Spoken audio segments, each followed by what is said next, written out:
Entonces, mejor se puede En primer lugar, quiero que vuelvan a recordar, porque es importante, cuáles son los dos sujetos que participan en la relación jurídica tributaria. Los dos sujetos, saben ustedes que el sujeto activo es el Estado y el sujeto pasivo es el contribuyente. Pues esta característica que se llama concretización de la potestad tributaria está dirigida fundamentalmente al sujeto activo, que es el que ejercita la potestad tributaria del Estado. Es el que en ejercicio del poder imperio le cobra al contribuyente los impuestos. Otros dicen que es el que le cobra al contribuyente lo que adeuda. Lógicamente, la acción que realiza el Estado es una relación de coacción. Coacciona al contribuyente a que cumpla con su obligación y pague los impuestos. Si ustedes se dan cuenta, cuando nosotros, por ejemplo, pagamos, Tiene que sacrificarse. Utilicemos bien el lenguaje. nadie nos manda un aviso a la casa. Ustedes tienen que pagar el impuesto. Simple y sencillamente, ustedes ya saben que ese impuesto se debe de pagar de enero a julio de cada año. Este año hubo un acuerdo gubernativo que amplió el plazo y va a ser hasta el último día de Hubo un acuerdo gubernativo que amplió el plazo y va a ser hasta el último día del mes de septiembre. No sé si escucharon las consideraciones que daba el superintendente de Administración Tributaria, pero decía, todas las personas pagan el impuesto con su bono 14. En septiembre ya no van a tener bono 14. Así que por gusto va a ser que hayan alargado el plazo. Solo en esta oportunidad alargaron el plazo porque siempre se paga el último día del mes de julio. Entonces, ¿quién concretiza el poder imperio? Es el Estado. Quien nos cobra es el Estado como una medida completamente coactiva. Entonces, esta concretización de la potestad tributaria es el actuar del sujeto activo, de ese sujeto activo que es el Estado y es el que nos cobra y nos pide que paguemos el impuesto que tenemos que pagar. Es la participación concreta del sujeto activo que es el Estado. Y nosotros sabemos que hay una entidad, porque hay una ley que así lo contiene, que es la ley de la Superintendencia de Administración Tributaria, que dice que la Superintendencia de Administración Tributaria fue creada para cobrar impuestos. Por eso, cuando mucha gente dice, pero la SAT solo cobra impuestos, sí, efectivamente, ese es el contenido de la ley y para eso se creó la Superintendencia de Administración Tributaria. Otra característica, la otra característica es el destinatario legal tributario.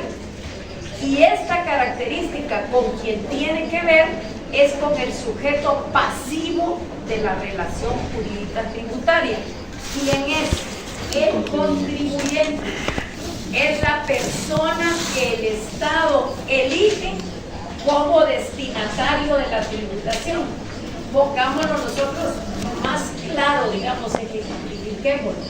En el impuesto único sobre inmuebles, ¿quién es la persona que se ha escogido para que pague el impuesto? La ley dice que es el propietario, el poseedor o el usufructuario de bienes inmuebles. O sea que ese destinatario legal nosotros no lo vamos a crear, sino que la ley lo tiene que definir.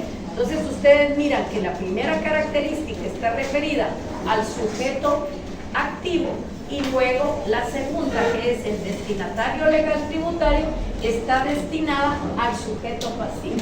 O sea, es la persona que la ley selecciona para el pago del tributo. La otra característica es que se establece entre personas. Se establece entre personas. Nunca puede establecerse una relación jurídica tributaria entre cosas, porque jamás podemos decir que la obligada al pago del impuesto sea una cosa. O sea, y aquí lo concretizamos bien con el contenido de la ley. El inmueble no es el que paga el impuesto, es la persona poseedora de un inmueble. Ella es la obligada, porque es la figura que la ley eligió para el pago del impuesto. Entonces, siempre la relación jurídica tributaria se entabla entre personas y la justificación es: nunca puede establecerse relación jurídica tributaria entre cosas. Jamás puede decirse que la obligada al pago del impuesto sea una cosa.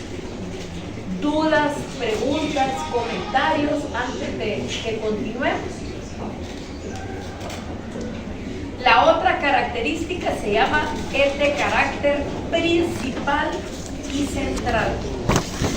La otra característica es de carácter principal y central. La relación jurídica tributaria no es accesoria, no depende de la existencia de otras obligaciones. Por eso es que su nombre dice principal y central, porque no depende de nada y no depende de la existencia de otras obligaciones. La otra característica es que en la relación jurídica tributaria hay un vínculo personal que se entabla entre el Estado y el contribuyente. Por eso es que ustedes tienen que tener bien claros quiénes son los dos sujetos de la relación jurídica tributaria. Tienen que saber que el activo, o sea, para saber quién es el activo es quién es el que cobra, quién es el que obliga al pago del impuesto. El Estado. ¿A través de quién? De la Superintendencia de Administración Tributaria. Mientras que en el impuesto único sobre inmueble son las municipalidades, pero es el único impuesto que tiene esa característica y que no es cobrado por la Superintendencia de Administración Tributaria, sino que fue dejada en manos de las municipalidades que tienen organizado su catastro. Cada parte hace que se cumpla el hecho generador previsto en la ley. El hecho generador nosotros no lo inventamos. El hecho generador tiene que estar contenido en la ley. Por eso es que esa ley del JUSI tiene demasiados, tiene demasiados opositores, porque si ustedes se dan cuenta, leyendo resulta que es el usufructuario, el poseedor y el propietario, pero no, la ley no tiene un apartado donde diga quién es la persona que paga el impuesto. Entonces, muchas veces la han atacado de que es inconstitucional porque no tiene esos aspectos claros, pero a pesar de esos defectos, de que cuesta un poco la comprensión por esa situación, la ley se sigue manteniendo ahí. Entonces, cada parte hace que se cumpla el hecho generador previsto en la ley y que ha efectuado cada una de las personas en determinado momento y lugar en que se lleven a cabo. Si ustedes se dan cuenta, cada ley dice cómo hay que pagar el impuesto y en dónde debemos de pagarlo. Ese es un contenido que tiene que tener la ley. Eso es importantísimo, lo tenemos que tener bien claro. En Guatemala, ¿En qué consiste pagar un impuesto? En Guatemala consiste en la obligación de dar una suma de dinero. ¿Dónde pagamos los impuestos? Ustedes se dan cuenta que ahora casi todo está a través de cómputo. Ustedes llenan lo que tienen que llenar, emiten la factura y ya les sale la boleta de lo que es impuesto sobre la renta, ya les sale la boleta de lo que es el IVA. Y es más, la boleta hasta la parte de atrás dice hasta cuándo pueden pagar el impuesto. Y la pregunta que hacen muchos es, ¿y puedo pagar este impuesto después del plazo? Sí, pero hay que sacar otra boleta, porque esa boleta ya va a tener incluidos los intereses.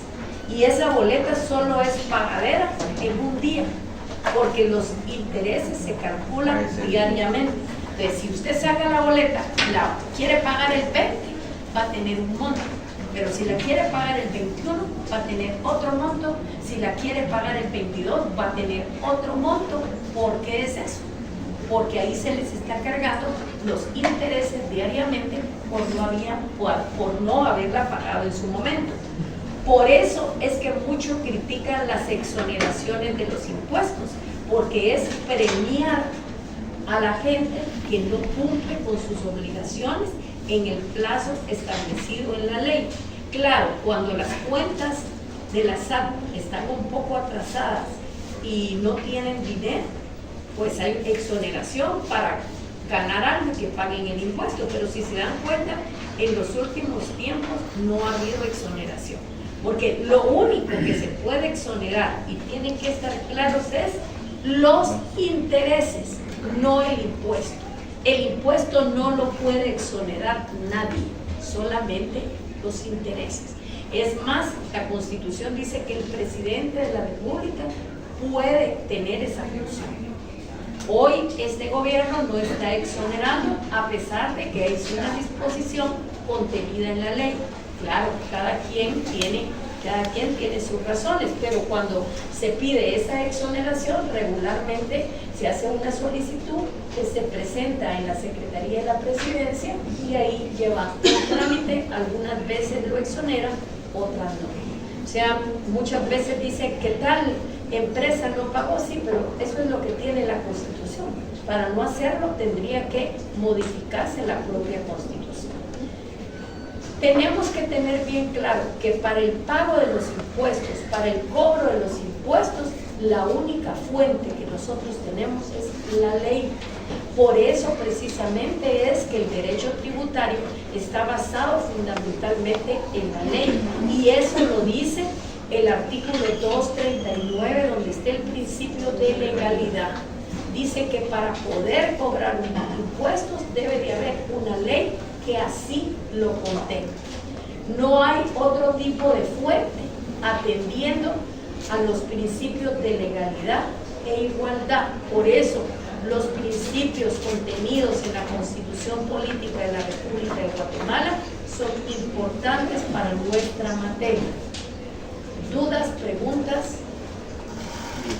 Algunos otros autores dan otra característica y llaman la autonomía. Dice, la característica es de la autonomía. Esta característica yo digo que tiene algún grado de dificultad, y la dificultad que tiene es que está diseñada respecto a situaciones de derecho privado y de derecho público. Pero nosotros sabemos fundamentalmente que si la relación entre dos sujetos es entre el Estado y los contribuyentes, estamos en la esfera de un derecho público, no en un derecho privado, porque lógicamente el Estado es el Estado, y es lo que marca que esta concepción está dentro del derecho público. Y lógicamente el derecho público es propio del derecho tributario, por la propia naturaleza de los dos sujetos. También tenemos que saber que esta es una relación de carácter personal y obligacional, que nunca puede ser como una relación de poder. ¿Por qué razón? Porque todo esto tiene un contenido legal. para poder cobrar un impuesto se necesita tener una ley aprobada por el Congreso de la República con todos los requisitos que le impone nuestra Constitución. Y solamente así se puede cobrar impuestos. Y yo creo que este principio de legalidad es para mí una conquista para nosotros los contribuyentes. Porque ya se imaginan ustedes, cada vez que el Estado tiene necesidad de recursos, ¿en qué piensa? O sea, no piensa en aplicar mejor los recursos, sino que piensa en crear un nuevo impuesto. ¿Y quiénes pagamos los impuestos? Nosotros los contribuyentes. Entonces, lógicamente, aquí tenemos que hacer acopio de nuestro derecho, porque las leyes están contenidas en las normas tributarias.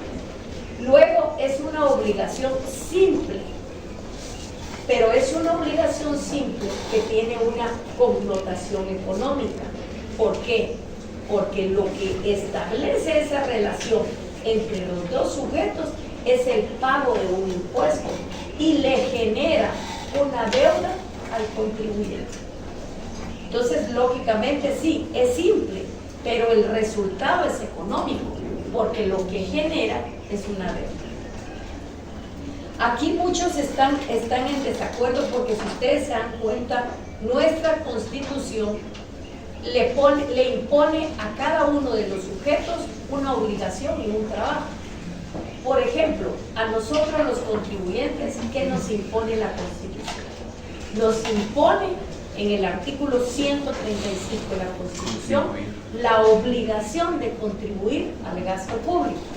Y aquí, ¿cómo contribuyo yo al gasto público? Me hago la otra pregunta. ¿Cómo contribuyo yo al gasto público? Pagando impuestos. O sea, y luego, el dinero que yo pago en concepto de impuestos, el Estado debe de darle un tratamiento especial. ¿Para qué? Para poder satisfacer las necesidades de la población. Entonces, tanto el trabajo del sujeto activo como del sujeto pasivo están plenamente establecidos y debe de ser uno, porque cuando el Estado no nos cumple con las satisfacciones de la población, claro que a nosotros nos da como la sensación de no querer pagar impuestos, porque estamos viendo que yo sí estoy cumpliendo como contribuyente con la norma indicada en la Constitución, en el artículo 135, pero el Estado, que tiene obligación de satisfacer las necesidades de la población, no las hace. Entonces, ese trabajo debe ser un trabajo íntegro para que todos estemos contentos. Si ustedes se miran, digamos, los países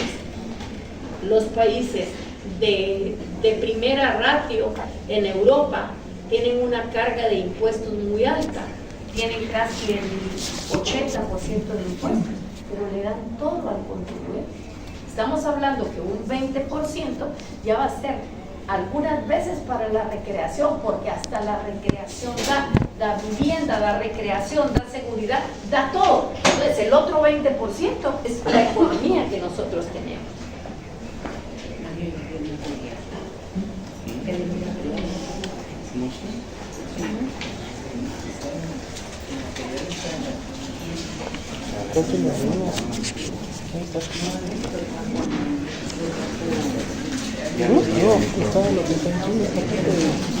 Bueno, entonces hasta ahí, ¿cómo vamos? ¿Estamos bien? ¿Tenemos dudas? ¿Todo bien? Si no, pregúntenlo ahorita, no tengan pena. Lógicamente, la otra, digamos, característica es que hay obligaciones y derechos, tanto para el Estado como los particulares. Y de los particulares para el Estado. O sea, cada quien tiene que cumplir con su función, que es muy importante. La otra característica, la relación jurídica tributaria es una relación de derecho y no una relación de poder. Los sujetos de la obligación tributaria, los sujetos ya los tenemos bien definidos. O sea, ¿tienen alguna duda al respecto de los sujetos? Vamos a hablar del sujeto activo. Para Héctor Villegas es el Estado. porque es el titular de la potestad tributaria. Se transforma en sujeto activo de la relación jurídica tributaria. El Estado como ente estatal, ¿qué manda? Ya estuvo, bendito sea Dios. Ya le...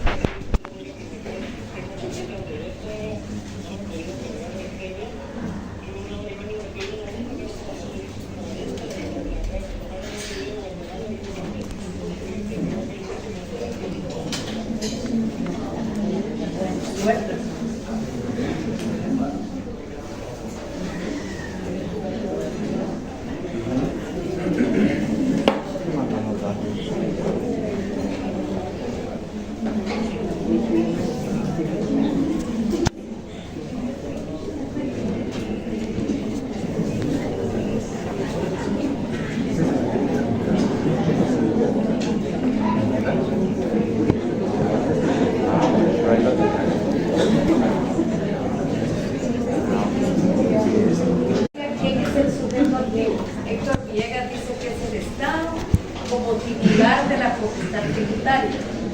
Este sujeto transforma la relación jurídica tributaria. Y tenemos que tener bien claro que el Estado como ente estatal encargado de exigir el cumplimiento de la obligación tributaria. Pero el Estado le ha encargado esta función a alguien y creó una ley para eso. ¿A quién se la creó? A la Superintendencia de Administración Tributaria, con una excepción. En el caso del impuesto único sobre inmuebles, a las municipalidades que tienen catastro. Es el único impuesto que no es pagado en la Superintendencia de Administración Tributaria. Y no es pagado porque lógicamente está basado en cada uno de los catastros municipales.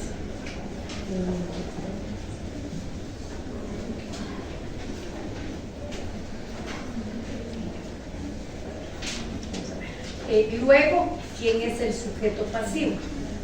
Aquí hay una gran diversidad de doctrinas. El sujeto pasivo en sí es el contribuyente. Es la persona que ha escogido la ley para que pague el impuesto. Nosotros no nos lo vamos a inventar. La ley lo tiene que contener, la ley tiene que ser clara y la ley tiene que decir cuál es el sujeto. Si ustedes leyeron el artículo 235 de la Constitución, donde está el principio de legalidad, ahí dice que el 239 tienen que ver ahí que entre los requisitos está que la ley tiene que decir cuál es el sujeto pasivo de la relación jurídica tributaria. ¿Qué dice la primera corriente? La primera corriente divide al sujeto pasivo en dos grandes categorías. Uno que es el sujeto pasivo por deuda propia. ¿Quién es ese? Ese es el contribuyente nato.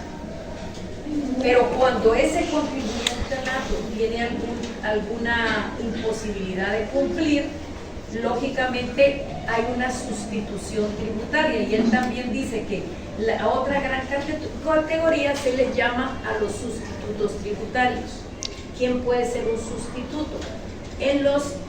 Ustedes se dan cuenta que en los recibos dice contribuyente o responsable. Muchas veces la persona no puede firmar el recibo porque no está aquí, porque lo hace el contador, porque está imposibilitado de hacerlo, entonces hay un sustituto tributario. Así le llaman esta primera doctrina, con dos grandes categorías. Primero, sujeto por deuda propia, que es el propio contribuyente, y el otro que hace las veces del contribuyente, que es el sustituto tributario. Luego está la segunda, otra corriente, y esta corriente solo dice que hay un contribuyente o un deudor.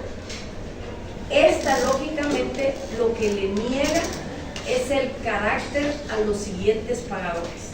O sea, aquí el obligado es el contribuyente. Que el otro le haga la campaña no tiene nada. Entonces, ese contribuyente es el deudor.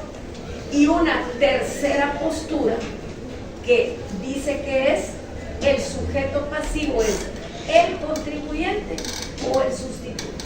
No le dice sustituto tributario, sino que simple y sencillamente le dice sustituto. En nuestro medio, el responsable es el contribuyente, independientemente de que firme los recibos el contador, de que firme los recibos otra persona, el responsable es el contribuyente. ¿Por qué? Porque así está diseñada la ley. Lógicamente, también el sujeto pasivo puede estar representado por otra persona.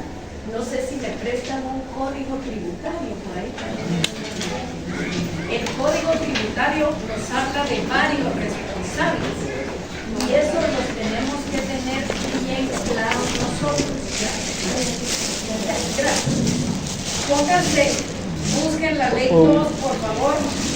Dice, es el artículo 25. No, nos habla el 22 y el 25. Dice, situaciones especiales. Cuando ocurra el hecho generador en las situaciones que adelante se enumeran, serán responsables del cumplimiento de las obligaciones tributarias formales y materiales los siguientes sujetos: el fideicomiso, el fiduciario. En el contrato de participación, el gestor, ya sea esta una persona individual o una persona jurídica, en cuyo caso el responsable será el representante legal de la misma.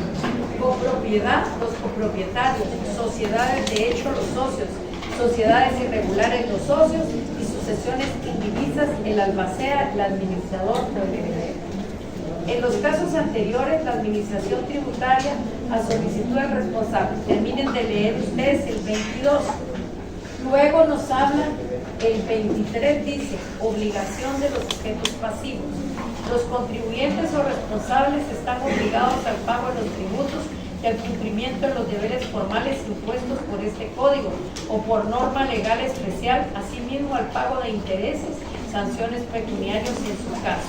La exención del pago de un tributo no libera al beneficiario del cumplimiento de las demás obligaciones que de acuerdo con la ley corresponden.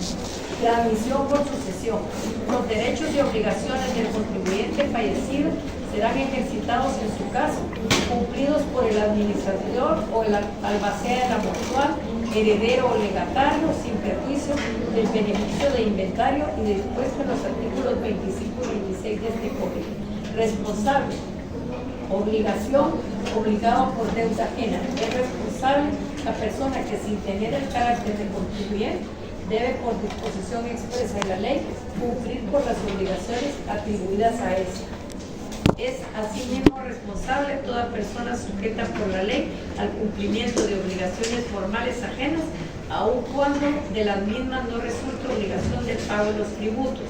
Luego nos habla de responsables por representación, responsables por solidaridad de los bienes y derechos que adquieren.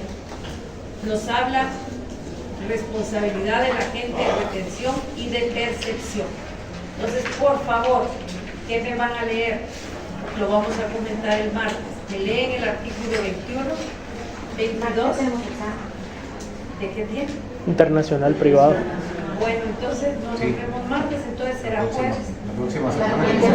Ya. Y a nosotros nos El toca el 2. calendario para allá donde empieza. Bueno, entonces, no. Mejor porque vamos a mi examen. Bueno, entonces van a leer el 21, el 22, el 23, el 24, el 25, el 26, el 27, el 28, el 29. Ahí nos quedamos. Del 21 al 29. Exactamente, del 21 al 29. Entonces, mucha suerte. Nosotros